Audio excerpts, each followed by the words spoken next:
diseminación hematógena del agente bacteriano, generalmente asociado a un microorganismo que genera una bacteriemia o una fungemia. Y aquí también se toma en cuenta, por ejemplo, ¿no?, si hay alguna deficiencia en el paciente, ¿no?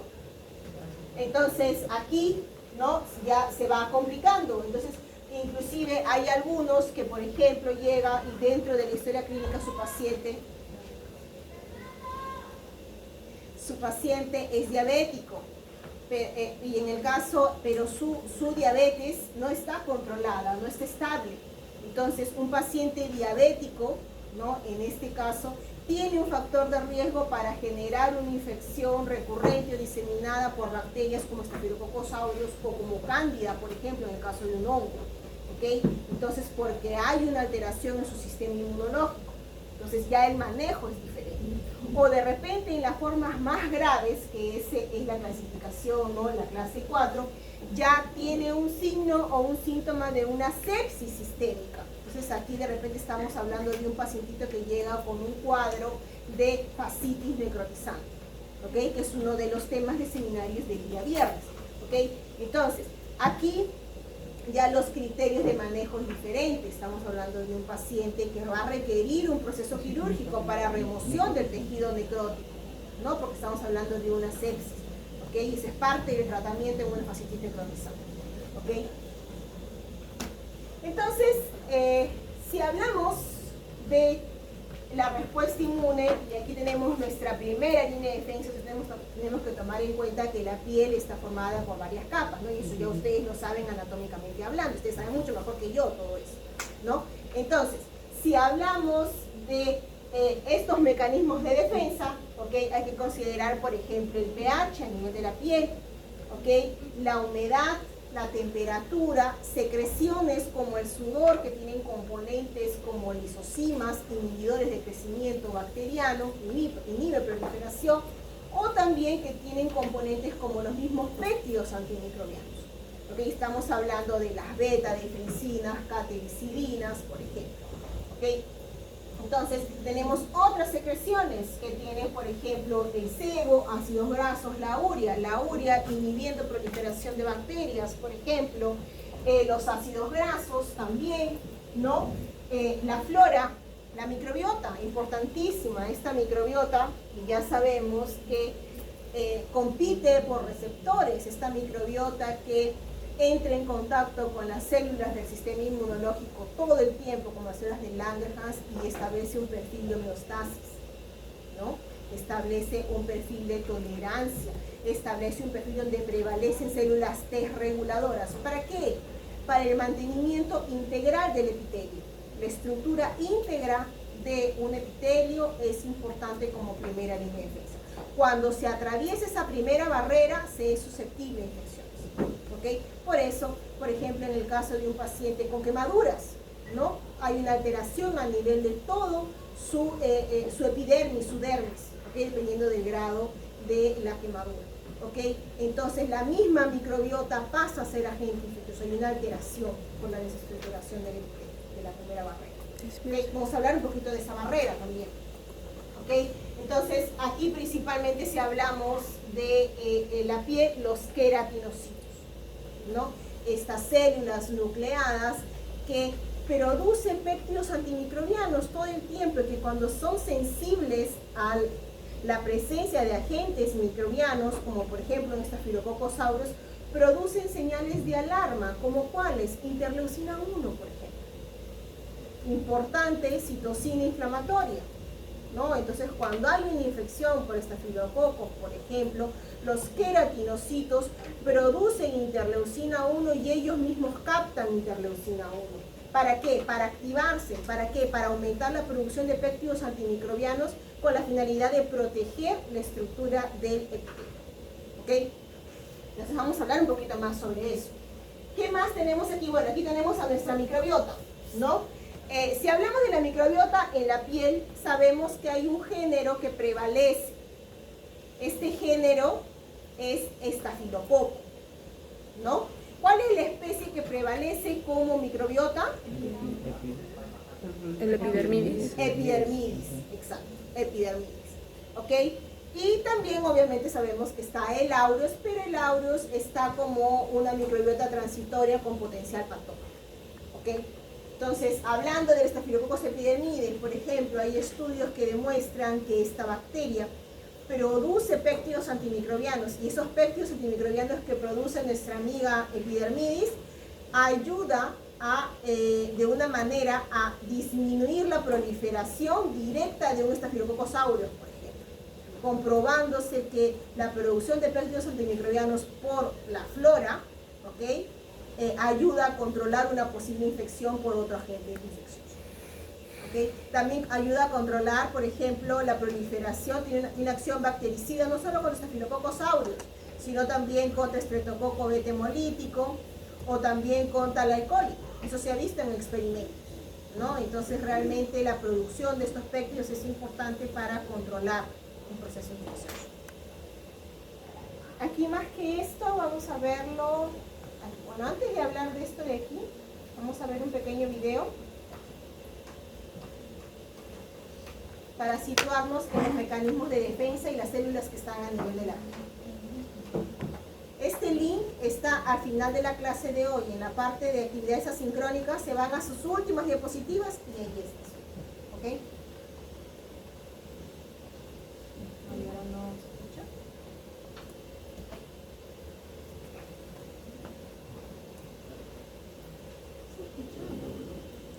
Falta conectar el parlante.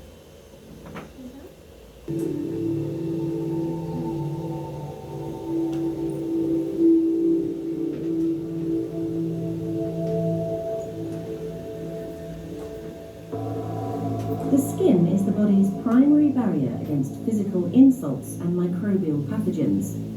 It represents a unique environment in which immune cells interact with skin cells to maintain tissue homeostasis and induce immune responses.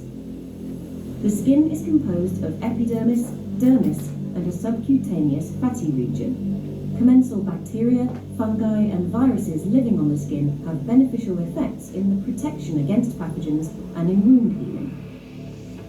The epidermis is composed of highly specialized epithelial cells known as keratinocytes. They are continuously replenished from just one layer of basal keratinocytes, which divide frequently. Dead cells called corneocytes form the outermost layer and are largely responsible for the barrier function of the skin. In the dermis, cells known as fibroblasts secrete elastin and collagen fibers that form a dense extracellular matrix. Blood capillaries irrigate the dermis, while lymph fluid is drained through lymphatic vessels to lymph nodes, specialized immune structures in which immune cells are activated after pathogen encounter. Diverse and functionally specialized immune cells populate the skin. In the epidermis, a specialized subset of dendritic cells, called Langerhans cells, sample antigen. They project dendrites upward towards the cornified epithelial layer and sample bacterial antigens such as toxins. Langerhans cells appear to be both anti-inflammatory and activatory depending on context. Dendritic cells in the dermis are highly efficient at capturing dead cells and presenting antigen, such as viruses, other intracellular pathogens, or skin-associated self-antigen, to T cells. If dendritic cells are the immune sentinels, T cells are the immune effectors. Healthy skin contains more than twice the number of T cells found in the blood.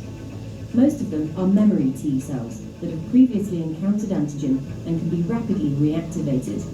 T cells in the epidermis are mostly CD8 T cells, a subset that becomes cytotoxic and kill target cells upon activation.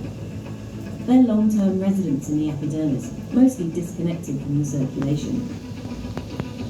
T cells in the dermis are mostly helper CD4 T cells, which have a more modulatory role in the immune response. A variety of other immune cells, such as natural killer cells, eosinophils, and mast cells, are present in the dermis and might be involved in allergic reactions in the skin. Dendritic cells and keratinocytes sense tissue damage, such as wounds or cold sore lesions that occur when latent herpes virus reactivates, and they do that through evolutionarily conserved receptors that recognize pathogen-derived molecular patterns or host-derived molecules that are exposed by cell death, such as DNA. Keratinocytes produce antimicrobial peptides, which can kill bacteria directly, inflammatory mediators, such as interleukin-1 or IL-1, which activate dendritic cells, and chemokines, which recruit neutrophils, macrophages, and T cells. Activated dendritic cells migrate to the lymph nodes, where they present antigen from the site of infection to naive T cells, priming them to activate and differentiate into effector T cells. Activated T cells return to the skin and kill infected keratinocytes to control viral infection or secrete signals that recruit additional immune effector cells. Following viral clearance, memory CD8 T cells persist in the epidermis to provide immunity for future encounters with the same virus. Immune responses can become dysregulated and cause skin disorders such as psoriasis or atopic dermatitis. Psoriasis is a lifelong inflammatory skin disease characterized by scaly reddish plaques. A combination of environmental and genetic factors confers susceptibility to the disease. Physical injury or inflammation can trigger the formation of an acute lesion. The antigenic trigger is unknown, but current models propose that stressed keratinocytes might release self-DNA, which in complex with an antimicrobial peptide activates dermal plasmacytoid dendritic cells to secrete high amounts of the antiviral mediator interferon. Together with pro-inflammatory IL-1 alpha released by stressed keratinocytes, interferon activates dermal dendritic cells to promote T-cell differentiation. The earliest recognizable change in the affected skin is the accumulation of T cells and dendritic cells around blood vessels in the dermis. Ok, chicos, aquí por ejemplo, ven estas estructuras.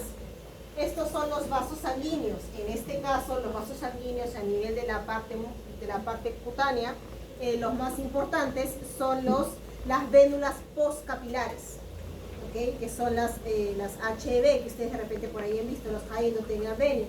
¿Por qué son importantes? Porque por aquí se da el proceso inflamatorio. En estas células es que va a haber el rolling para la extravasación de células como los neutrófilos, los macrófagos, los que llegan al foco inflamatorio.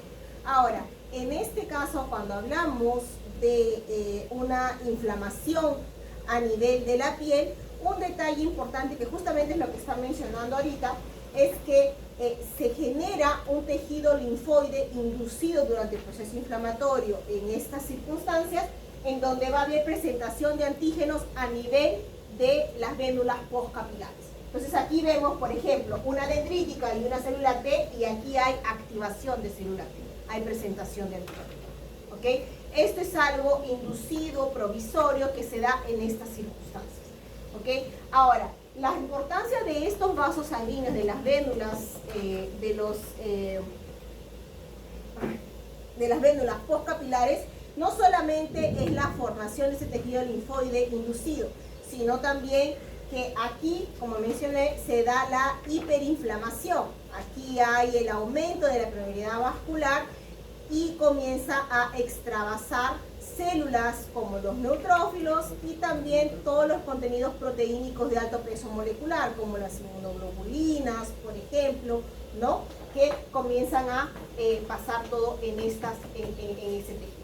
¿Okay? Aquí importante también, ya que lo vemos aquí, estas estructuras a nivel de la dermis, tenemos aquí fibronectina, colágeno, elastina. Todos estos componentes que forman parte del tejido de la piel son importantes porque son justamente en donde se va a adherir los microorganismos, como por ejemplo el Staphylococcus aureus. El Staphylococcus aureus tiene justamente sus moléculas de adhesión que van a tener una afinidad a las proteínas de la fibronectina, a las proteínas del colágeno, del elastina. No es la única bacteria, no es el único microorganismo que tiene esta afinidad. Por ejemplo, bacterias como la leptospira también tiene esto alrededor de su estructura de la bacteria. ¿Okay? Entonces, importante porque esto le ayuda a adherirse, ¿no? Y después a invadir el tejido. ¿Okay? Parte de su mecanismo de adhesión. An overt lesion occurs when CD8 T cells, dendritic cells, and neutrophils infiltrate the epidermis. Specialized subsets of T cells secrete soluble mediators like interferon gamma and IL-17, which stimulate the proliferation of keratinocytes and this produces a marked thickening of the epidermis. Signals from the proliferating keratinocytes act as chemoattractants for infiltrating neutrophils. Crosstalk between immune cells, keratinocytes, and dermal cells thus contributes to tissue remodeling and amplification of this dysregulated immune response. Without treatment, acute psoriatic lesions become chronic lesions. Genetic studies have identified psoriasis-associated susceptibility genes, some of them linking Th17 cells, the subset of T cells that produce IL-17, to psoriasis pathogenesis. Thus, immune cells in the skin exert important roles in maintaining the barrier function against pathogens, but can also become activated by self-antigen or harmless antigen to cause autoimmunity or allergies.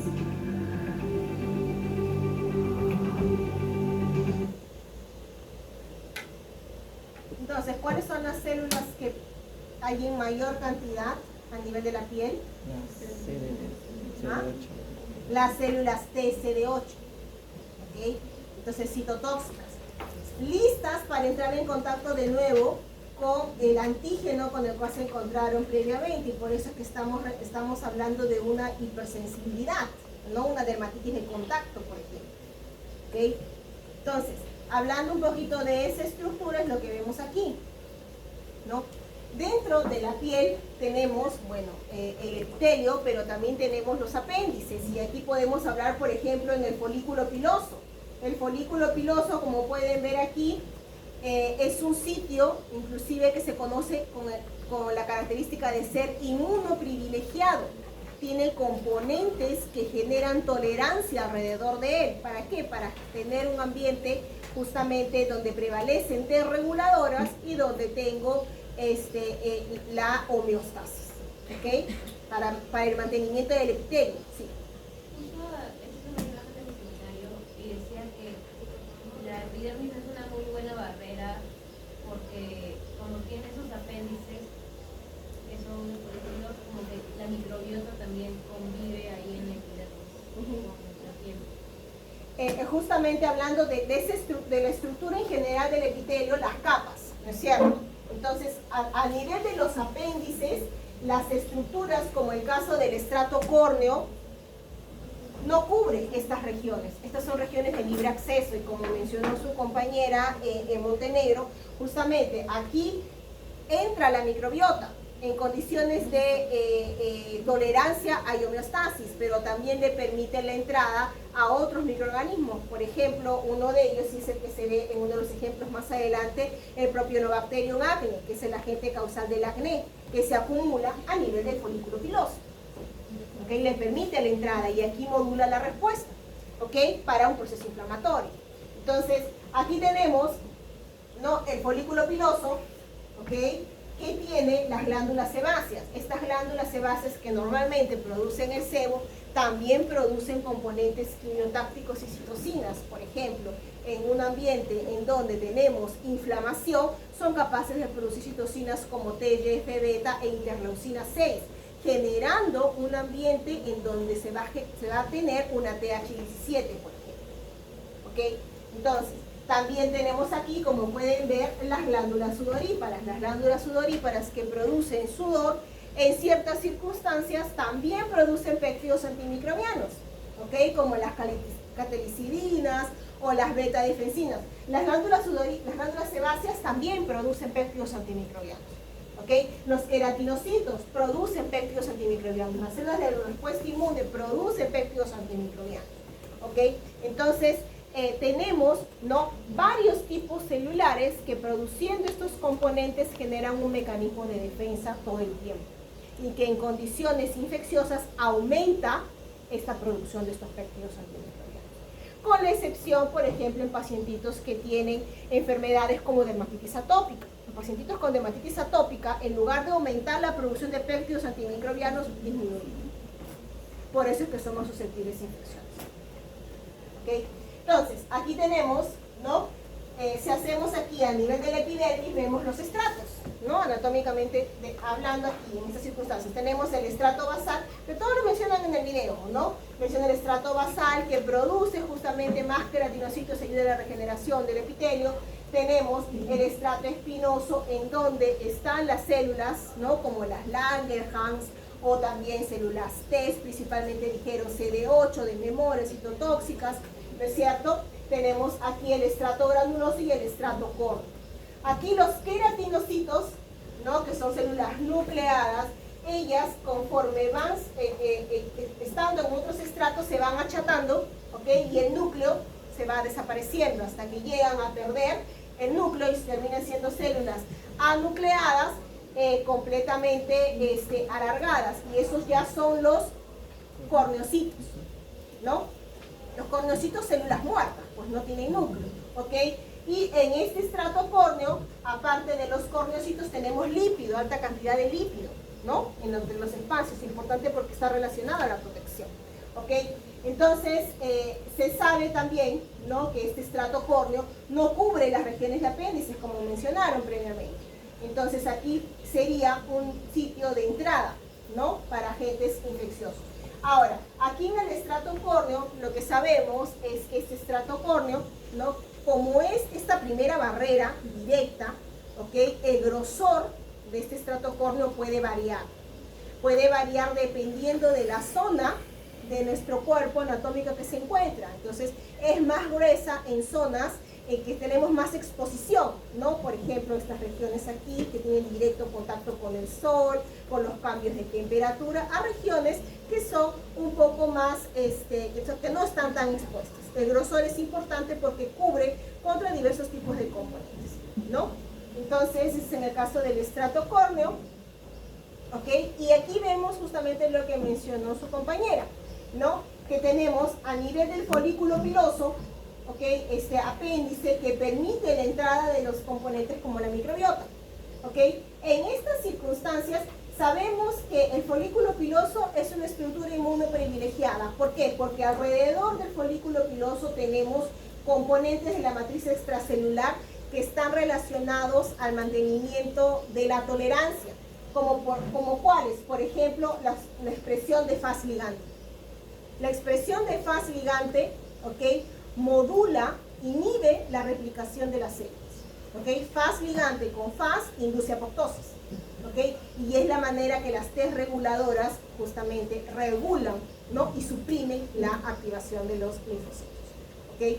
Entonces, alrededor de esta estructura del folículo piloso tenemos una región rica en células TCD4, preferentemente T reguladoras, cuando hablamos de un perfil de homeostasis, ¿ok? Entonces, este folículo piloso, ¿ok? Produce citocinas como TGF-beta, interleucina 10, citocinas inmunosupresoras, ¿ok? Y también produce componentes quimiotácticos que ayudan al proceso inflamatorio para mantener justamente los mecanismos protectores, ¿ok?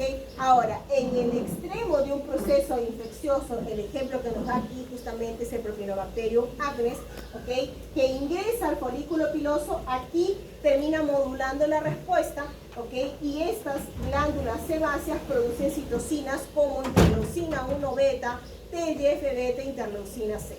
En estas circunstancias tenemos una célula dendrítica, por ejemplo, que va a captar estos antígenos microbianos y va a ir a los linfonodos, ¿ok? Y va a generar TH17. Esta TH17, ¿no? Que secreta interleucina 17, es importante porque recluta neutrófilos, ¿ok? Y también es importante porque esta citocina TH17 también produce interleucina 22, recuerda. Y esta interleucina 22 ayuda al aumento de la producción de péptidos antimicrobianos, ¿ok? Entonces, aquí tenemos la función de los vasos sanguíneos, que en todo caso son las vénulas postcapilares, ¿no?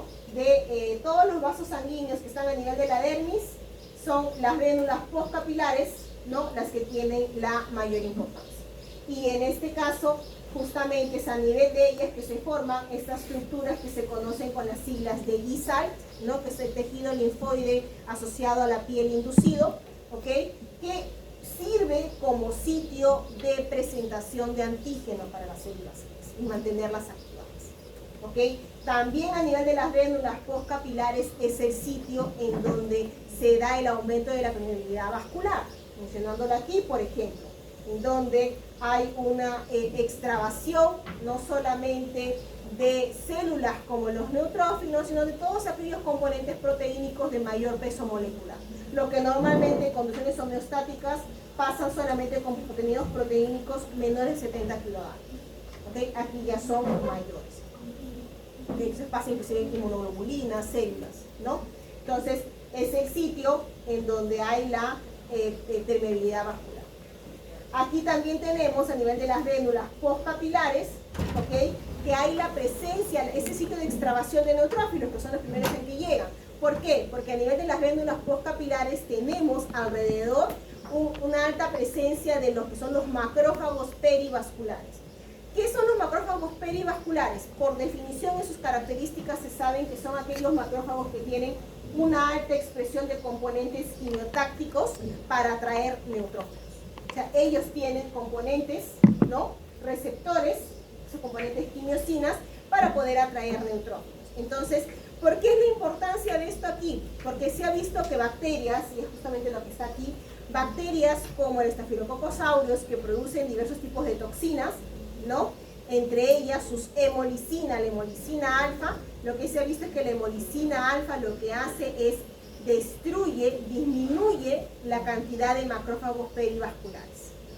Y al disminuir, depletar lo que son los macrófagos perivasculares, disminuye la circulación de neutrófilos de una forma. Y los neutrófilos son importantes para el control de bacterias como Staphylococcus aureus. ¿Okay? Entonces, en estas condiciones, este pacientito es susceptible a infecciones por bacterias como Staphylococcus. ¿Okay? Entonces, ¿todo por qué? Por su factor de virulencia. ¿Cuál? La alfa-hemolicina, que es una exotoxina. ¿Okay? Entonces, para asociar qué tiene mi bacteria a por qué mi paciente es susceptible a infección. ¿Okay? Entonces, eso es un poquito más. Este es el resumen de todo lo que hemos hablado ahorita. Y aquí solamente para tener en claro que tenemos dos perfiles de respuestas, ¿no? Una es aquella en donde tengo una homeostasis, tolerancia, ¿okay? Ya sabemos cómo lo identificamos, básicamente por moléculas de superficie, por citometría de flujo, podemos identificar por marcadores celulares, ¿no? ¿Cuáles las características de las células de la población que está en esas circunstancias? A diferencia de cuando tengo un daño, no necesariamente un patógeno, sino una señal de daño. Recuerden que una inflamación no es necesario que haya un patógeno, no es necesario que haya un PAM, también puede ser solamente un DAM, una señal de un daño, un corte, ¿ok? Entonces aquí tengo un proceso inflamatorio. Y en esas circunstancias hay reclutamiento de células para controlar ese problema. Hay un proceso inflamatorio para el control del daño y la regeneración del epitelio, ¿ok? Esos son perfiles de respuestas diferentes, por marcadores, ¿no? Que se identifican. Bien, aquí recordamos un tema que ya hemos visto antes y que inclusive ya lo han hecho en seminario, que son los péptidos antimicrobianos. ¿Okay? Entonces, si hablamos de los péptidos antimicrobianos, sabemos que tienen un efecto directo o modulando la respuesta inmune. ¿Okay? Sabemos que los péptidos antimicrobianos de una forma directa tienen una carga, ¿no? Una carga electrostática positiva, y las paredes de las bacterias tienen una carga negativa. Entonces hay una interacción electrostática que terminaría desestabilizando la pared de mi bacteria y por lo tanto provocando lisis bacteriana y eliminándola. ¿Ok? Ahora, ese es como uno de los mecanismos, pero también se ha visto de que hay péptidos antimicrobianos que actúan directamente sobre el material genético, por ejemplo, desestabilizando otros componentes metabólicos de los microorganismos, no necesariamente la pared bacteriana. ¿Okay? Ahora, en términos de respuesta inmune, ¿okay? Sabemos que tiene acción de reclutamiento, activación de diversos tipos celulares, ¿okay? Modulando, neutralizando el proceso inflamatorio. Y aquí tenemos algunos ejemplos, ¿no? Aquí, hablando del Staphylococcus epidermidis, ¿no? Esta bacteria que forma parte de la microbiota.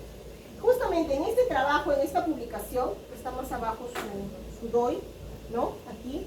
Este grupo trabaja con péptidos antimicrobianos a partir de lo que se obtiene del Staphylococcus epidermidis. Entonces, ¿qué es lo que he observado? Que esta bacteria produce estos péptidos antimicrobianos, ¿no? La epidermina, epilicancina, PEP5 y las modulinas solubles en fenol, ¿ok? Ahora, lo que ha visto in vitro, en ensayos in vitro, es que tomando estas modulinas solubles en fenol, la alfa y la delta, tiene una acción bactericida sobre Staphylococcus aureus y sobre Streptococcus beta hemolítico del grupo A, que ¿quién es? El aureus. Dijo alfa. No, ¿cuál dijo? Piógenes. El Piógenes. Streptococcus beta hemolítico del grupo A, Streptococcus piógenes, ¿ok? Y la E. coli, ¿ok? Entonces, de esta manera, comprobando que bacterias de la microbiota, como el Staphylococcus epidermidis, producen estos péptidos para controlar a otros agentes con potencial patógeno. O sea, ¿Ok? Protegiéndolos. las modulinas solubles en fenol son la epidermina, ¿eso? ¿O No, son esta de aquí, esa PSM alfa, ¿no? Y delta. ¿Ok? Esos son otros grupos, porque el Staphylococcus produce varias. Y estas de aquí, la PEP5, epiliancina K7 y la epidermina, este es su nombre, su otro nombre, son dentro de este género de los antibióticos, son utilizados como antimicrobianos generalmente. Entonces, en estos grupos de los antibióticos están más que nada por su estructura química, que tiene componentes tioéster en su estructura química. ¿Okay? Entonces, eso hablando del Staphylococcus epidermidis como ejemplo. ¿Okay? Pero también ya mencionamos que los queratinocitos producen péptidos antimicrobianos. ¿Cuáles? De forma constitutiva, es decir, todo el tiempo producen las beta-defensinas, ¿ok? Y la RNasa 7, ¿ok? Cuando hay un proceso inflamatorio, aumentan sus péptidos antimicrobianos, la producción. Y esto es el caso de las beta-defensinas 2 y 3. O sea, la 1 es constitutiva. La 2 y 3 son inducidas en un proceso inflamatorio. ¿Ok? Y aquí, bueno, este es el caso de la psoriasis, ¿no? Que mencioné en el ejemplo en el video, la psoriasina, ¿ok? Que ya es algo desregulado, una alteración inflamatoria crónica, ¿no? Entonces, y aquí también nos menciona el ejemplo de pacientes que tienen esta enfermedad en la piel, que es la dermatitis atópica. Pacientes con diagnóstico de dermatitis atópica, cuando tienen una infección, cuando tienen un proceso inflamatorio, en lugar de aumentar sus péptidos antimicrobianos, disminuye. ¿Ok? Entonces, disminuye catelicilina, disminuye beta-defensina 3, disminuye beta-defensina 2. ¿Ok? Por eso es que estos pacientitos son susceptibles a infecciones. Porque los péptidos antimicrobianos, que son parte de su primera línea de defensa, se encuentran disminuidos. ¿Ok? Y un detalle interesante justamente en estos pacientitos con dermatitis atópica es que en lugar de presentar un perfil de respuesta TH1, presentan un perfil de respuesta TH2, antiinflamatorio. ¿Ok? Y disminuyen péptidos antimicrobianos. ¿Ok? Entonces son condiciones que se tienen que tomar en cuenta cuando se tiene un paciente con esta patología. ¿Ok? ¿Y a qué infecciones suelen ser susceptibles? Por ejemplo, a infecciones por Staphylococcus aureus recurrentes, bacterias piógenas y también cándida. ¿Okay? Bien, seguimos bajando. Aquí a nivel de la dermis. En la dermis tenemos a las células de la respuesta inmune, ¿no? Tenemos neutrófilos, macrófagos, dendríticas, mastocitos, monocitos. Entonces, ¿qué péptidos antimicrobianos producen? ¿No? Varias veces hemos mencionado que los neutrófilos contienen catelicilinas, ¿no? Y lisocimas también. Entonces están aquí catelicilinas, alfa-defensinas, lactoferrinas también tienen los neutrófilos que sabemos. ¿Ok? Lanfina, perforina. Las glándulas sebáceas que les mencioné a nivel del folículo piloso, ¿qué producen? Péptidos antimicrobianos como lisocina, catelicilina y beta-defensinas, y las histonas. La glándula sudorípara también, dermicilina, catelicilina, beta-defensina. Vamos entrando un poquito más en el tejido subcutáneo, a nivel de los adipocitos. ¿Ok? Sabemos que los adipocitos también producen péptidos antimicrobianos, ¿como cuáles? La catelicilina. Cuando los adipocitos proliferan, aumentan, ¿no? Comienzan a proliferar, aumenta la producción de catelicilina. ¿Y esto por qué es importante? Por ejemplo, en procesos infecciosos en donde hay abscesos a nivel del tejido subcutáneo, ¿ok? Como por ejemplo el mismo Staphylococcus aureus, ¿no? Que ingresa a nivel del tejido subcutáneo, Entonces aquí los adipocitos se dan cuenta que hay un agente infeccioso y comienzan a proliferar. Al proliferar comienzan a producir más catelicilina que ayuda al control de bacterias como Staphylococcus aureus. ¿Ok? Entonces, en esas condiciones, en los abscesos. Una persona entonces tiene buen sistema. Bien, entonces ahora vamos a hacer un pequeño repaso de lo que recordamos sobre micosis. Ok, vamos a dar un break en sistema inmune, vamos a agente infeccioso. Entonces, hablando de micosis, ¿qué es lo que recordamos de las micosis, chicos? Son hongos. 20 para todos, son hongos. Bueno, por lo no voy a decir nada. No digo nada. No, porque ya escucho cada cosa que ya yo no digo más nada. Ok, entonces, son agentes infecciosos. Cuando hablamos, tenemos esta clasificación por el sitio de infección. ¿No es cierto? Entonces, superficial, sabemos que abarca infección a nivel del tejido queratinizado. ¿Ok? Entonces, piel o pelo, uñas. ¿Ok? Los dermatofitos, como los conocemos, ¿ok? Recuerdan que no proliferan a temperaturas mayores de 37 grados. ¿Ok? Entonces, estos dermatofitos, ¿ok?, no van a generar una fungemia. ¿Ok? Solamente su infección es a nivel de tejido queratinizado. ¿Ok? Entonces, tenemos aquí en los ejemplos, ¿no? La piedra, esta es la piedra negra, ¿no? Que básicamente el hongo que genera esta infección es la piedra sortal, que se caracteriza por presentarse lesiones como nódulos negruzcos. ¿En dónde? A nivel del cuero cabelludo. ¿Ok? Ahora, tenemos aquí la pitiriasis versicolor. ¿Se acuerdan de la pitiriasis versicolor, esta enfermedad? Eso ya se ha visto en teoría y en laboratorio.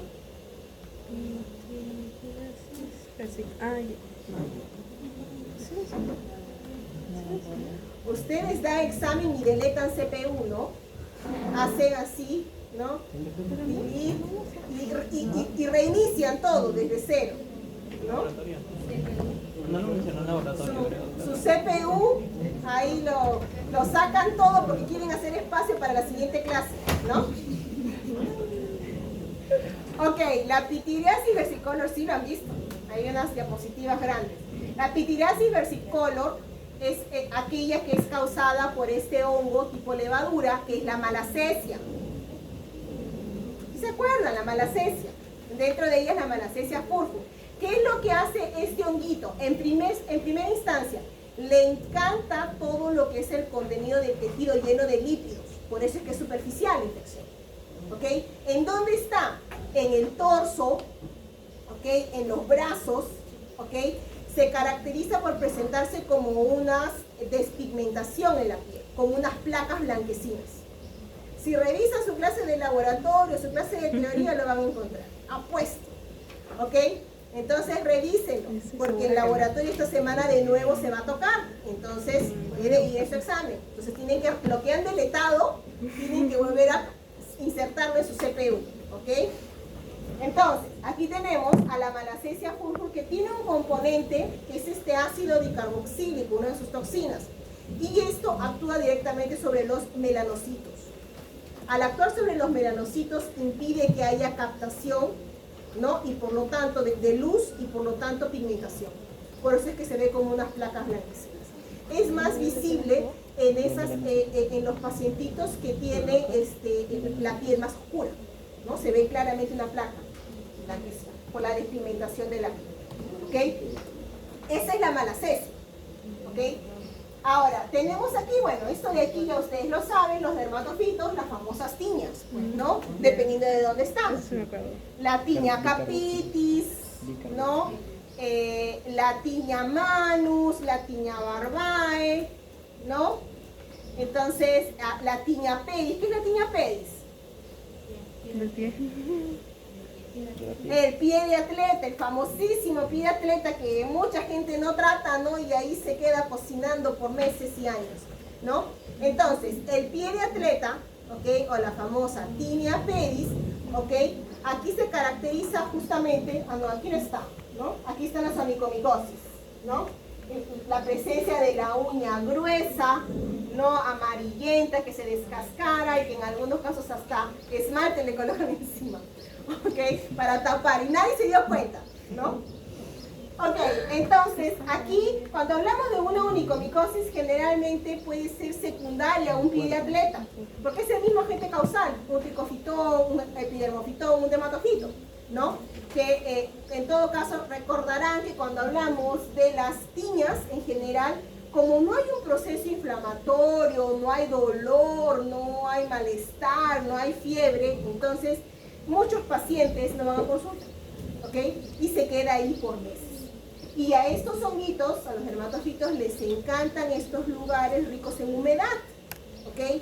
Entonces van proliferando. Entonces el mismo agente causal que genera un pie de atleta, después va a generar una onicomicosis. Es el mismo. Entonces tienes un pie de atleta y ahí tienes una onicomicosis, ¿no? En esas circunstancias, ¿ok? Bien, vamos bajando. Una micosis subcutánea ya implica, ¿no?, en lo que es una infección a nivel del tejido subcutáneo, como lo dice mismo allí. Entonces aquí ya puede llegar en algunos casos a estar cerca del hueso, ¿ok? Estamos hablando de infecciones crónicas, ¿no?, que hubo un daño a nivel del tejido, y este comprometimiento, ¿no?, ven estas lesiones granulomatosas, verrucosas, ¿ok?, que ese es como es el pie de madura, por este hongo que es la Madurella mycetomatis, ¿no? Entonces, en la mayoría de los casos, estas lesiones son a nivel del pie y la pierna, ¿no? Y tenemos las micosis profundas, que eso hemos tocado un poco más cuando hablamos de infecciones respiratorias, ¿no? Porque estamos hablando de micosis oportunistas, las infecciones oportunistas, ¿okay? ¿Quiénes están aquí? Histoplasma, nuestro plasma capsulatum, está aquí, ay, gracias a Dios que se cae, es de verdad aquí. Un coccidio, un criptococos, ¿no? Está aquí un aspergilo, justamente este rayos X aquí está más relacionado a una aspergilosis, ¿no? Recuerdan que en el caso de la aspergilosis, por ser una infección oportunista, ¿no?, puede darse en pacientitos que se han recuperado de una TB, una tuberculosis. Entonces, en esas lesiones que quedan, las cavernas tuberculosas a nivel del pulmón, ¿okay?, ahí se aloja el micetoma, el aspergiloma, ¿okay? Y por una radiografía se puede encontrar la presencia de este hongo, ¿okay? Entonces, bueno, la candidiasis sistémica, ¿no?, y las mucormicosis, que son lesiones que le dan, están asociados a pacientitos con diabetes, ¿no? Entonces, todas micosis profundas hay algún tipo de alteración en el sistema inmunológico.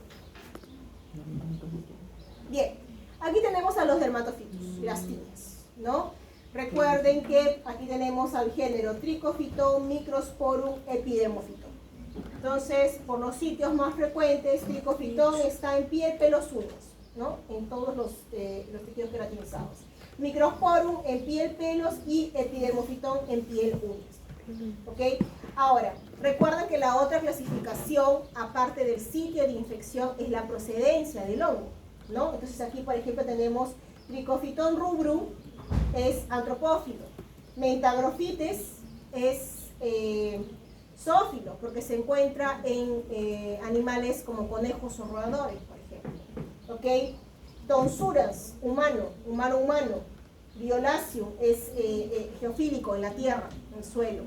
Tenemos aquí Microsporum, el género Canis, bueno, ya nos dice de dónde viene nuestro amigo, ¿no?, los perritos o los gatitos.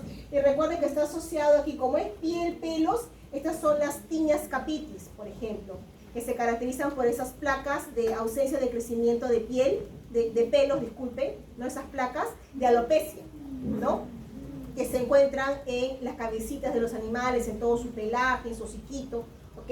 Entonces, aquí es el Microsporum canis, ¿ok?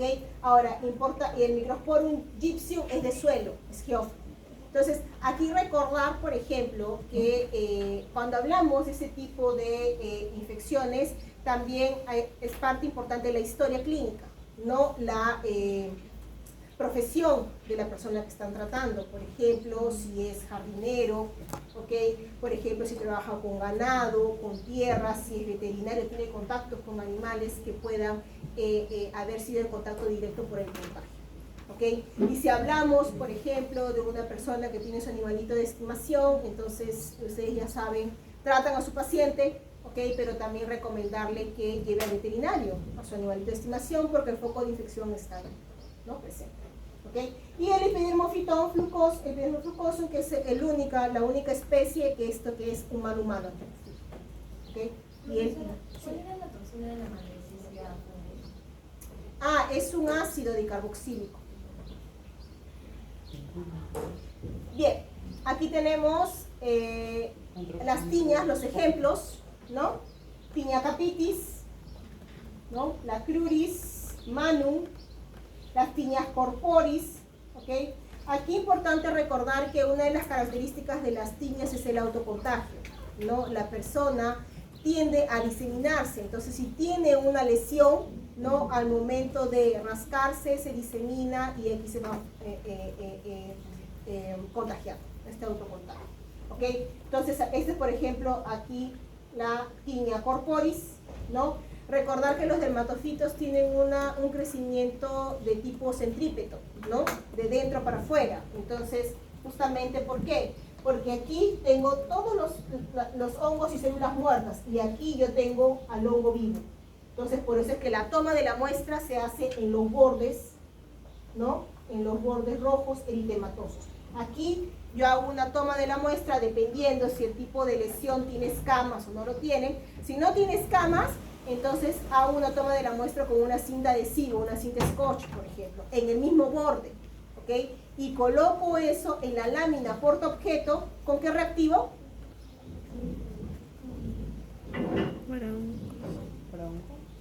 Es Para un- tinta azul. No se peleen, chicos. Azul de lactofenol. Azul de lactofenol, ¿ok? Entonces en mi lámina portaobjeto coloco una gotita de azul de lactofenol y con mi muestra, ¿no? En mi cinta scotch, yo tengo mi muestra Ziploc, ¿no? Lo puse en mi lámina y ahí yo puedo visualizar las estructuras del hongo con este reactivo azul de lactofenol. O en todo caso también, ¿no? No es necesario que sea un colorante, en el caso de estructuras de este tipo puede ser un hidróxido de potasio, un KOH. Bien, entonces, ok, ahí está la sonicomicosis, ok, y aquí yo tengo el pie de atleta, ¿no? La tinea pedis, o la tinea pedis. Y ven las lesiones, ¿no?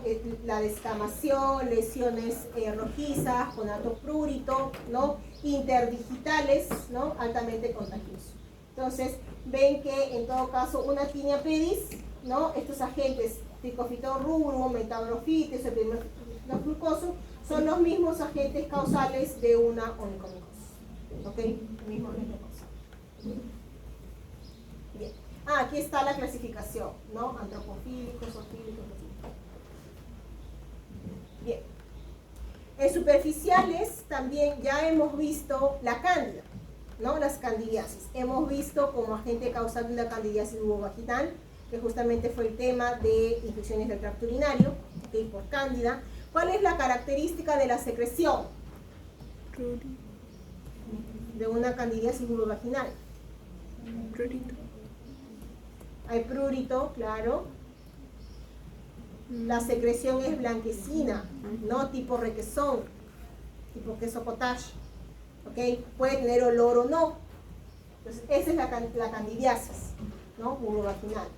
Entonces, aquí tenemos otra patología que es la balanitis, ¿no? Son lesiones dolosas que pueden dar aquí. Puede estar favorecido en pacientes con diabetes, por ejemplo. ¿Okay? Ahora, aquí tenemos otro tipo de candidiasis a nivel de la uña, que es la paroniquia, ¿no? Ya les he mencionado cuál es la característica de la paroniquia a diferencia de una onicomicosis. No les voy a preguntar si sí lo he hecho, porque yo estoy segura que sí lo he hecho, pero ¿se acuerdan? No. Ok, vean aquí la onicomicosis. La onicomicosis, ok, la uña está gruesa, amarillenta, ¿no? Está escamosa, ¿no? Se escama. Entonces, la lesión generalmente va de afuera para adentro, ¿ok? Y es a nivel de la uña, ¿ok? Ahora, a diferencia de lo que se observa en una paroniquia, en la paroniquia hay lesiones a nivel periunguial, es decir, en la base de la uña, ¿ok? Aquí. ¿Ven que hay inflamación en esta región? En la anterior la onicomicosis era solo la uña, aquí no, aquí tengo lesión a nivel de la región periunguial. Y este tipo de infección va de adentro. Es diferente. Miren la uña de una paroniquia, ¿no? Y la uña de una onicomicosis. Bien. Y otros tipos de infecciones por cándida, ¿no? Son las mucocutáneas, ¿no? Aquí esto se puede ver favorecido justamente por una alteración en el sistema inmunológico, ¿no? Básicamente puede ser por una deficiencia en TH17, pacientes neutropénicos, ¿no? Que recordemos que para el control de una infección por cándida, si es de tipo mucocutánea, es importante la presencia de células TH17. Y si es sistémica, TH1. ¿Okay? Eso lo vimos en la clase virtual. ¿Okay? Todos estoy jalando lo que ya hemos visto. ¿Okay? Entonces, micosis subcutánea, ¿no? Aquí está tejido subcutáneo. Tenemos aquí, ¿no? el pie de madura, ¿no? La Madurella mycetomatis, aquí compromete tejido subcutáneo, ¿ok? Las cromoblastomicosis, y aquí tenemos la esporotricosis. La esporotricosis originado por este honguito que es el Sporotris exchenki, que está presente, por ejemplo, en las espinas de las rosas. ¿Ok? Entonces, esas lesiones profundas que no tienen tratamiento pueden llegar a comprometer este tejido.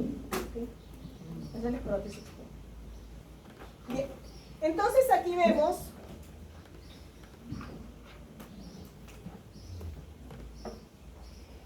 otros tipos de lesiones a nivel de la piel originados por otros microorganismos, en este caso bacterias, como la Salmonella typhi, ¿no? Que hay lesiones rosáceas a nivel de la piel, cuando se habla de una fiebre entérica, o aquí la septicemia por la pseudomonas aeruginosa.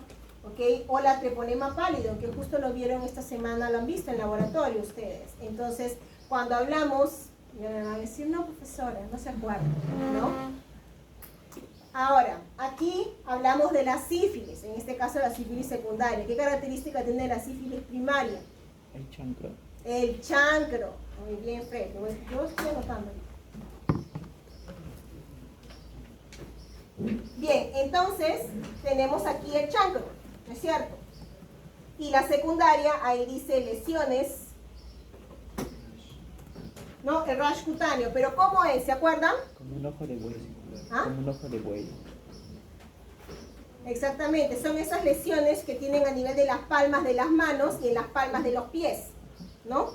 Entonces, esa es la sífilis secundaria, ¿ok? Entonces, aquí más adelante tenemos, por ejemplo, ¿no? El Staphylococcus aureus. Aquí ese síndrome de choque tóxico. Esto es por sus toxinas, ¿no? Como la estafilocócica. ¿Ok? Entonces, aquí tenemos otras, la Chlamydia trachomatis, eritemas. Aquí por virus, el papilomavirus, las lesiones, ¿no? Verrucosas. O tenemos aquí más adelante, por ejemplo, el virus de Coxsackie. ¿Cuándo hablamos del virus de Coxsackie? A ver si se acuerdan. Esto ya todo lo hemos visto en clase. Ese CPU no es bueno que lo borren todo, por si acaso.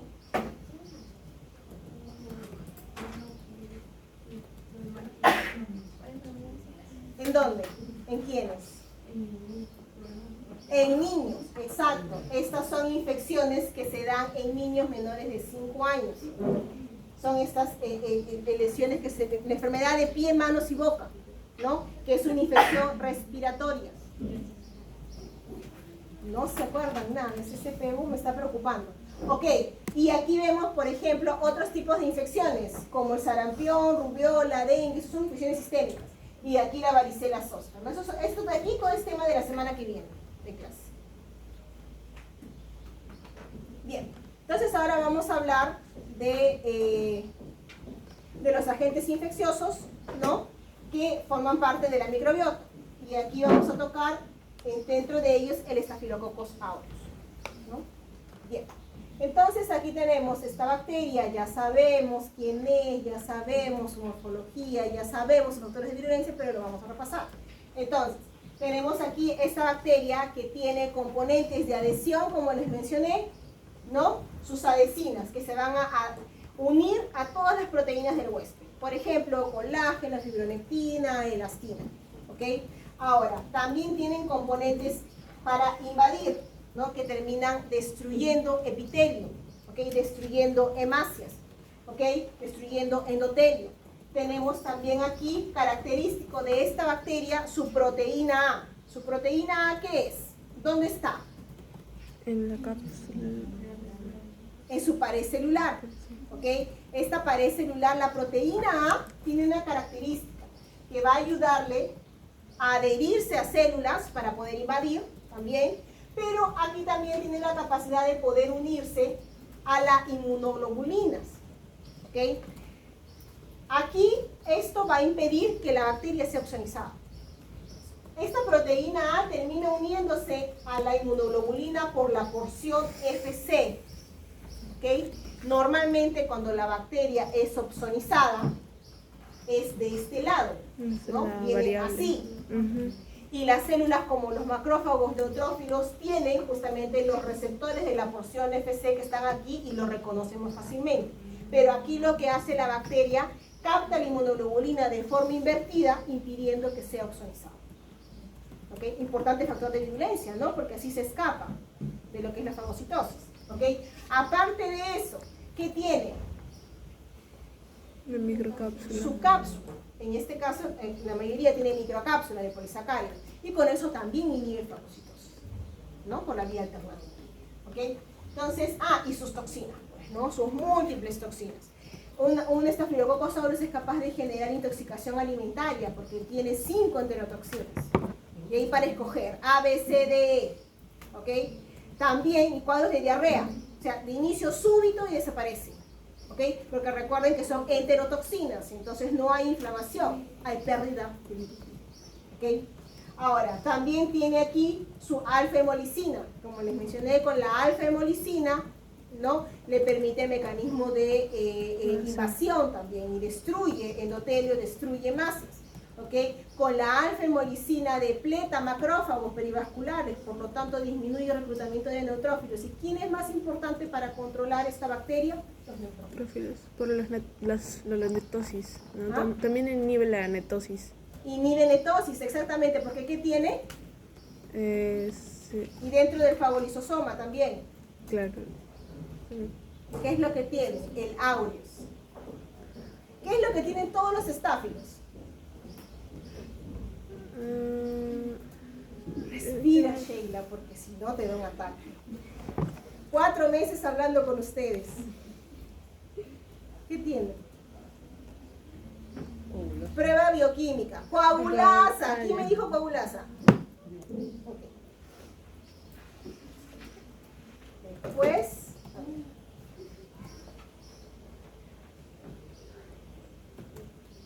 tiene coagulasas. Ok, tiene la coagulasa. ¿Y por qué es importante la coagulasa? Le ayuda a formar coágulos de purina que ayudaban a que no sea como que reconocido por el. Ok, ¿y la catalasa? Positivo. ¿Quién me dijo catalasa? ¿Me dijiste catalasa o me dijiste coagulasa? Coagulasa. No, coagulasa tiene el aureus. Ok, pero aquí yo quiero... La catalasa. Ya lo dije yo. La catalasa. ¿Para qué le sirve la catalasa? Exacto, porque aquí inhibe la formación de especies intermediarias, ¿no? Del ROS. Entonces, vive muy bien dentro del fagolisosoma. ¿Ok? Entonces, para eso sirve una coagulasa. Que haya sido utilizada para... Una catalasa, disculpen. Que haya sido utilizada como prueba bioquímica, bueno, pues se aprovecharon de lo que hace la bacteria, pues, ¿no? Pero en realidad para ella le sirve para sobrevivir, es un mecanismo de escape, su componente enzimático. ¿ok? Y la toxina estafilocócica 1, que es la TSST1, que es básicamente con aquella que es considerado un superantígeno, ¿no? Esta toxina está relacionada a la hiperactivación del sistema inmunológico, ¿ok? Una gran cantidad de componentes quimiotácticos, citocinas, y aquí tengo una exacerbación de la respuesta por esa toxina, ¿ok? Aquí vemos algunas patologías de esta enfermedad. Entonces, desde unos cuadros más leves, por ejemplo, un pétigo, ¿ok? Hasta un cuadro un poco más grave, que tenemos aquí, ¿no? El síndrome de piel escaldada, por ejemplo, ¿ok? O el síndrome de choque tóxico, ¿ok? Entonces, aquí vemos, por ejemplo, el impétigo. Ya hemos hablado del impétigo. ¿Qué características tiene?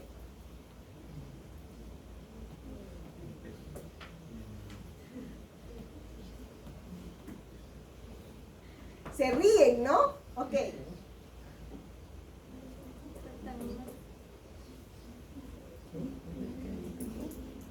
Hasta hicieron seminario cuando pusieron, y me acuerdo que pusieron sobre impétigo. En realidad, más que impétigos pusieron los factores que va a influenciar. Yo no sé. Ese ahí hay que hacer hay que hacer un reinicial para que regrese todo. ¿Cómo se llama esa opción? No, el reset, pero en el cual rescatas archivos básicos. No tiene una opción que se hace en el celular cuando no funciona y vas a restaurar archivos iniciales, una cosa así. Eso, por favor, háganlo, chicos, restauren sus archivos iniciales, ¿ok? Aquí tenemos el impétigo, que es una infección que se da a nivel del epidermis, ¿ok? Hay un factor de riesgo y uno de ellos es la edad, ¿ok? Altamente contagioso, lesiones que se dan a nivel del rostro, la piel, brazos, manos, ¿ok? El contacto directo, ¿ok? Ahora, aquí se visualiza el impétigo puede ser originado por dos agentes infecciosos. ¿Cómo yo sospecho que es Staphylococcus aureus?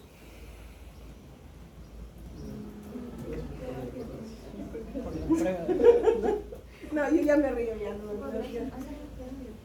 ¿Ah? ¿Por las qué? Por las pruebas, por ejemplo, bueno, sí, un raspado y hago mis pruebas de laboratorio, pues no hago mi gran, hago mis... Ok, pero aquí, a grandes rasgos, yo veo las costras mieleséricas, las costras amarillentas. Eso me hace sospechar que sea Staphylococcus aureus. Porque ¿quién más puede generar impétigo? Ay, yo mejor no pregunto, ¿no? Mejor no pregunto, ¿no? Porque si no van a sufrir más. O yo sufro más. Streptococcus pyogenes. ¿Ok? El Streptococcus pyogenes, en este caso, sus lesiones sí son de costras, esas grises, las normales, pues, ¿no? No es amarillo. ¿Ok? Por eso es áureo, recuerden, el nombre es Staphylococcus aureus, viene de oro, AU. Quien me ponga aéreos, nota 0. ¿Ah? ¿Qué tipo de costras dijo que tenía? Mieleséricas, amarillentas. Ajá. Color miel. Por eso fueron identificados inicialmente. Ok, entonces, inclusive yo puedo tener una infección por hongo y que esté asociado secundariamente a una infección por estafilococos y se reconoce por la presencia de las costras. En lesiones de infecciones por hongo, encima una infección bacteriana secundaria por este amiguito. Que se aprovecha, pues no, porque es oportunismo. ¿Ok? Entonces, aquí yo tengo inicialmente las lesiones ampollosas, ¿no? El impétigo puede ser de tipo ampolloso y no ampolloso. Cuando es ampolloso, acumulación de líquido, ¿ok? Y cuando se seca, se da la apariencia de estas lesiones de costras amarillentas, ¿ok? Esas son las formas no graves, ya son las formas más simples de infección por Staphylococcus aureus a nivel de la piel, ¿ok? Ahora, yo tengo aquí también otra que es leve, que es la foliculitis. ¿Y dónde se va a meter la bacteria? Se habla de una foliculitis. En las axilas. ¿Ah? Al folículo piloso. Como el ejemplo que vimos que entraba el propionobacterium o la microbiota, ahí se mete este querido, ¿ok? Y obstruye y ahí genera la acumulación y la foliculitis, ¿ok? Un poco más complicado a nivel de folículo piloso son las forunculosis, que también originado por esta bacteria. ¿Okay? Entonces puede ser forunculosis, ¿no?, más profundo, o las foliculitis, que son de esta característica. Lesiones eritematosas, rojizas, al contacto, hay aumento de temperatura porque está caliente. ¿Okay? Entonces, y aquí tenemos, ¿no?, el síndrome de piel escaldada, que esto es una patología de tipo exfoliativa, producido por dos toxinas del Staphylococcus aureus, que es justamente la exfoliatina, la A y la B. ¿Okay? ¿Qué es lo que hace esta exfoliatina? Actúa sobre este componente que es la desmogleína, que se encuentra a nivel de las células de la dermis. ¿Okay? Entonces, normalmente las células están unidas, ¿no?, por este componente que es la desmogleína. Esta toxina degrada la desmogleína y de su estructura todo lo que es el epitelio. ¿Okay? Y se forman este tipo de lesiones ampollosas, ¿okay?, sensibles al tacto, y cuando es tocado se revientan y hay acumulación de líquido, entonces da la sensación de humedad. ¿Okay? Inicia, claro está, con un cuadro febril, porque es una toxina, en este caso un cuadro febril, las lesiones cutáneas, este rash cutáneo, y se presenta como... Es muy común en neonatos. ¿Okay? Bien. ¿Se forman ampollas en la piel? Se forman ampollas, sí, acumulación de líquido. Entonces, por eso es que en el caso de los bebés, pues no, al momento de tocarlos comienza a, que se revientan esas ampollas. Bien. Entonces, aquí tenemos, ¿no?, los factores de virulencia, ¿no?, de otra manera presentados, sus toxinas, enzimas, sus invasinas, y aquí están las adhesinas que les mencioné, las proteínas que se unen al colágeno, la fibronectina y la elastina. Este es en el caso de la fibronectina y la fibronectina A y B, ¿no?, que son sus moléculas de adhesión. ¿Ok? Este es un poquito más, eso es lo mismo. Aquí está un cuadro resumen, ¿no?, de estos factores de virulencia, la cápsula, su pared celular, sus proteínas de superficie, la proteína A y las proteínas de su matriz, ¿no? Eso es justamente lo que le va, esto de aquí es esto de aquí, sus adhesivos, ¿ok? Las toxinas, enterotoxinas, hemolicinas, estafilotoxinas, exfoliatinas, disculpen, las invasinas y las enzimas, ¿no? Aquí está la catalasa, beta-lactamasa, lipasa. En este cuadrito es un cuadrito comparativo entre las 3 especies de estafilococos que generan infección en el humano. ¿Okay? Una de ellas, aureus, ¿no?, que es la más virulenta de las 3, sí. ¿Okay?, que tiene coagulasa, tiene toxinas, tiene superantígenos, ¿okay?, biopelículas, genera lesiones tipo forúnculos e infecciones profundas. Aquí está creo que es el epidermidis, ¿ok?, que coloniza dispositivos justamente porque forma biofilms, es epidermidis, ¿no? Y aquí tenemos el saprofíticos. El saprofíticos lo mencionamos en la clase de recuperación porque está asociado a infecciones del tracto urinario en mujeres en etapa sexual activa. ¿Okay? Está todo aquí. ¿Okay? La revisa. Bien, aquí están los factores de virulencia, de nuevo, las proteínas, la fibronectina A y B, ¿no?, que le va a ayudar a unirse aquí a las diferentes células, ¿no?, como los queratinocitos, fibrinógenos, fibronectina, ¿ok? Y tiene aquí también, ¿no?, todo esto fomenta inflamación, adhesión, internalización. Y aquí tenemos al Staphylococcus aureus capaz de generar abscesos, ¿no?, cuando ingresa, ¿no?, y es capaz de inducir adipogénesis, ¿no? Estimula a los adipocitos, estos aumentan de tamaño, proliferan y producen catelicidina, lo que les mencioné anteriormente. ¿Okay? Y con esta catelicidina ayuda a minimizar la infección por Staphylococcus aureus. Lamentablemente, bacterias como Staphylococcus aureus generan biofilms y esto los hace resistentes a múltiples mecanismos de defensa. ¿Okay?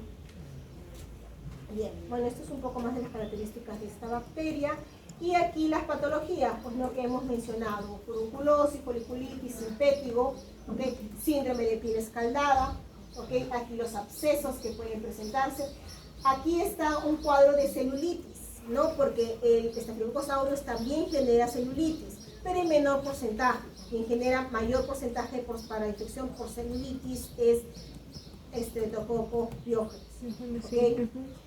pero no se puede descartar como agente causal. ¿Ok? Cuando hablamos de cuadros de celulitis, es esta inflamación a nivel de tejidos más profundos, ¿no? Y en este caso puede darse en las extremidades superiores e inferiores, ¿ok? Ahora, un factor de riesgo muy importante es cuando el pacientito tiene alguna alteración a nivel vascular, problemas en la circulación. Por ejemplo, pacientes que se presentan dentro de su historia con cuadro de varices. ¿Okay? Un paciente que llega, ¿no? También adulto mayor, con cuadro de varices, con un cuadro que ustedes sospechan que es celulitis, requiere ser internado, porque es un factor de riesgo importante.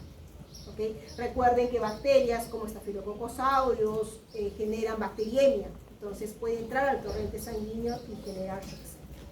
¿Okay? Entonces por eso se maneja intrahospitalario. Ahora, y aquí tenemos, ¿no?, el síndrome de choque tóxico. Esto aquí relacionado a esa toxina que es la TSST1, la toxina estafilocócica, el superantígeno. ¿Ok? Entonces, aquí también se inicia con un cuadro febril, ¿ok? Comienzan a aparecer erupciones cutáneas, ¿ok? Ampollosas, ¿ok? Y después se dan las manifestaciones, justamente se visualizan aquí, ¿no? Fiebre alta, vómitos, cuadro de diarrea, puede ser, erupciones cutáneas, descamación a nivel de la piel, ¿ok? Y después vamos a lo que es la hipotensión y la muerte del paciente. Ahora, ¿por qué se visualiza aquí este cuadro, por ejemplo, en mujeres? Está asociado a un porcentaje por el uso de tampones por tiempos prolongados. ¿Okay? Recordemos que la mujer, parte de su microbiota en la vagina puede ser Staphylococcus aureus, y si hay alguna lesión a nivel de la vagina que permite el contacto de la toxina estafilocócica con el torrente sanguíneo, este se puede diseminar. ¿Okay? Entonces es un factor que se toma en cuenta. Hasta más o menos el 30% se puede dar en mujeres por el uso de tampones por tiempos prolongados. Y esto está asociado por la microbiota, ¿no? Porque sabemos que dentro de esta microbiota puede estar Staphylococcus aureus. ¿Ok? Bien, entonces aquí vemos, ¿no?, estas enfermedades que hemos mencionado, ¿ok? Puede ser celulitis, infecciones por quemaduras, a pesar que por quemaduras el mayor índice es pseudomonas, ¿no? Pero también puede ser estafilococcus. Él está en todas, pues no, lamentablemente, este amigo está metido en todas. Entonces, en heridas traumáticas, postquirúrgicas, justamente por eso es que es agente causal de osteomelitis, ¿okay? También está asociado a cuadro de itus, ¿no? Urosepsis, puede darse por un Staphylococcus aureus, por endocarditis, ¿no?, cuando se encuentran en dispositivos médicos, ¿okay? Recuerden que forman biofilms, ¿okay? Por catéter, ¿no?, prótesis bacteriana. Ahora, recuerden que si hablamos de una ITU originada por bacterias como Staphylococcus aureus o por bacterias como Pseudomonas aeruginosa, las pruebas de laboratorio son diferentes. ¿Okay? Recuerden que normalmente para una ITU baja se hace una prueba de nitritos. ¿Qué se evalúa en nitritos? ¿Se lo han visto en laboratorio? Positivo. Se convierte de nitrato en nitrito. Ok, se convierte en nitrato en nitrito. ¿Por qué? ¿Por qué? ¿Qué es lo que sucede ahí? ¿Qué hay? ¿Qué es lo que tienen esas bacterias como las enterobacterias que convierten el nitrato en nitrito? ¿Cómo? Tienen una enzima, la nitrato reductasa, ¿okay? Transforma nitrato en nitrito. Pero bacterias como Staphylococcus aureus, como Pseudomonas o como Mycobacterium no lo tienen, entonces te puede dar un falso negativo. ¿Okay?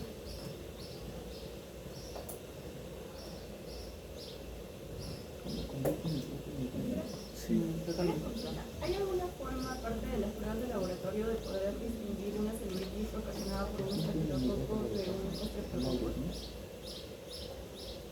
No. O sea, más que nada es por las pruebas de laboratorio.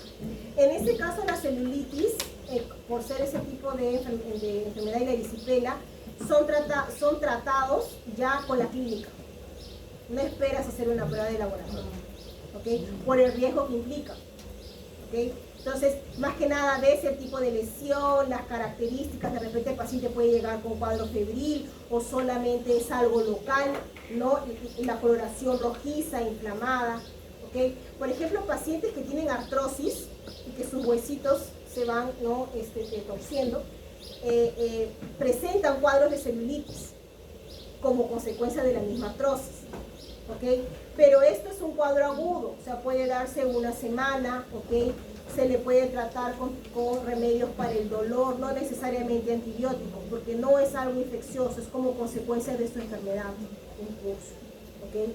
Ahora, el riesgo es cuando se tiene más tiempo o el paciente, normalmente en ese tipo de celulitis originada por artrosis, la lesión es local, el paciente no tiene fiebre sistémica, ¿ok? Es diferente cuando tú evalúas un paciente que tiene fiebre, cuadro febril, ¿ok? Ahí ya también tienen que tomar en cuenta, ¿no? Hay un riesgo, el riesgo es, si tomas en cuenta, por ejemplo, generalmente artrosis en pacientes adultos mayores, entonces la edad es un factor que se tiene que tomar en cuenta, ¿ok? Si tiene alguna comorbilidad previa, de repente es diabético, de repente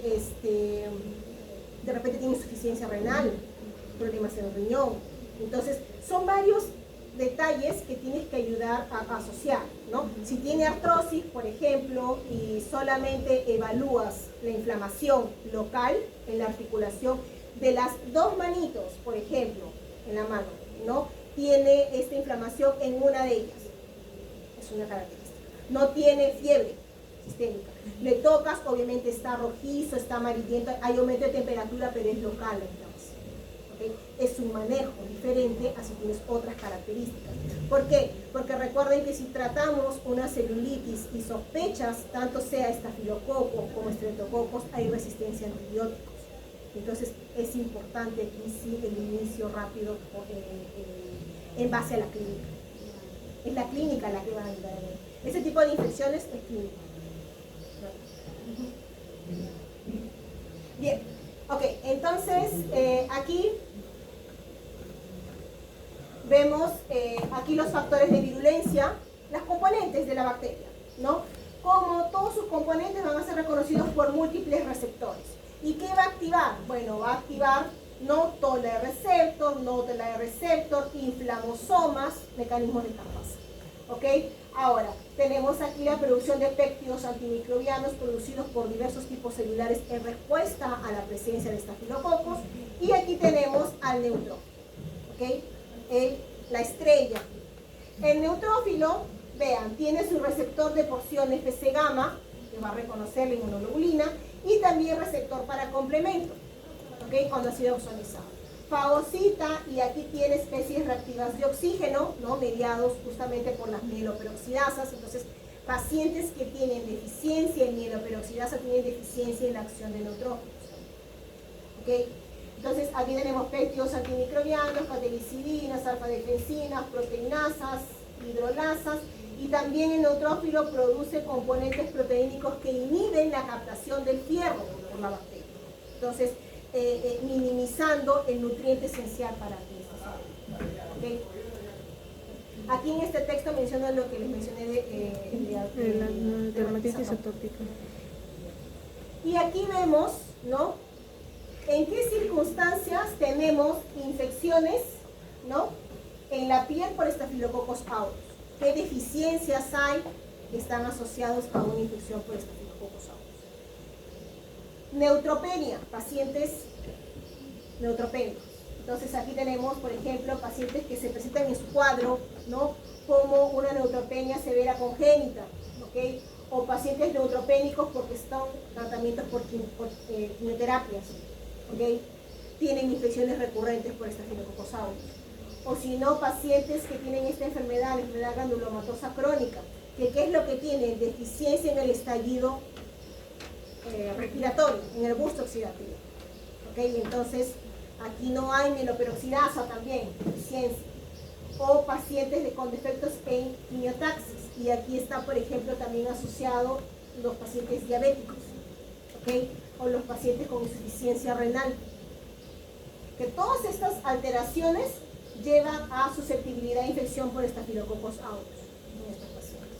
O por otro lado, señalización, ¿no? Pacientes que tienen alteración en la señalización para interleucina 1 o pacientes que tienen deficiencia en células T, aquí de cara pacientes con VIH, ¿no? O también, eso en general, VIH, pero si hablamos de TH17, también podemos decir, por ejemplo, hiperinmunoglobulina E, que justo lo mencioné en la clase pasada, ¿okay? Que tiene deficiencia en TH17 directamente y que también son susceptibles no solo a estáfilos, sino también a cándida. ¿Okay? Dermatitis atópica, que tiene aquí incremento de TH2 en lugar de tener, ¿no? TH17 disminuye pectos antimicrobianos. Pacientes con VIH y pacientes que tienen en realidad toda la deficiencia en la producción y la captación de interleucina 17. ¿Okay? Esos pacientitos tienen recurrentemente infecciones cándida y estafilococcus. Y aquí tenemos el mecanismo de reconocimiento, por ejemplo, el Staphylococcus aureus, ¿no? Infecta justamente estas células, ¿no? De la piel, de la epidermis, y ella comienza a producir interleucinas o señales de alerta. ¿Cuál interleucina? Interleucina 1. Y ella mismo lo capta, porque tiene acción autócrina. ¿Okay? Entonces, esto de aquí incentiva a mismos queratinocitos a que aumenten la producción de péptidos antimicrobianos. ¿Okay? Aquí también tenemos el reclutamiento de neutrófilos por la presencia de citocinas inflamatorias cuando son activadas células como macrófagos o dendríticas, y aquí lo tenemos en forma general, ¿no? Aquí tenemos macrófagos dendríticas incentivados, comienzan a producir varios tipos de citocinas, se activan perfiles de respuesta, ¿okay? TH17, NK, NKT, los natural killer T, y aquí tenemos interleucina 17 para captar lo que se está produciendo. ¿Para qué? Para que haya proliferación a nivel de los queratinocitos y para que haya aumento de péptidos antimicrobianos. Y esta interleucina 17 va a ayudar al reclutamiento de neutrófilos para ayudar a la eliminación de esta formación de. Y aquí para finalizar un poquito hablando sobre los cuadros de osteomielitis. Tenemos una bacteria, ¿no? Que es capaz de infectar a las células formadoras del hueso, es decir, los osteoblastos. ¿Okay? En este caso sabemos que el tejido óseo normalmente es estéril. ¿Okay? Entonces, ¿cuándo hay infección a nivel del hueso? En el caso de niños, ¿okay? Se puede dar un cuadro de osteomielitis aguda hematógena. ¿Esto qué quiere decir? Quiere decir que en el niño puede haber una infección por Staphylococcus aureus en un tejido, y esta bacteria llegó al torrente sanguíneo y se diseminó y llegó a la célula formadora del hueso. Como en el niño el hueso se está formando, esta bacteria es capaz de ingresar a nivel del hueso, ¿okay? Y generar los cuadros de osteomielitis. Entonces, osteomielitis hematógenas en niños. ¿Okay? En adultos ya la historia es diferente. En adultos, ¿cuándo se tiene un cuadro de osteomielitis? Se tiene un cuadro de osteomielitis generalmente después de que ha habido un accidente, una fractura, un traumatismo. ¿Okay? Y ha habido exposición del hueso a la bacteria. ¿Okay? Entonces, generalmente está asociado postquirúrgico también.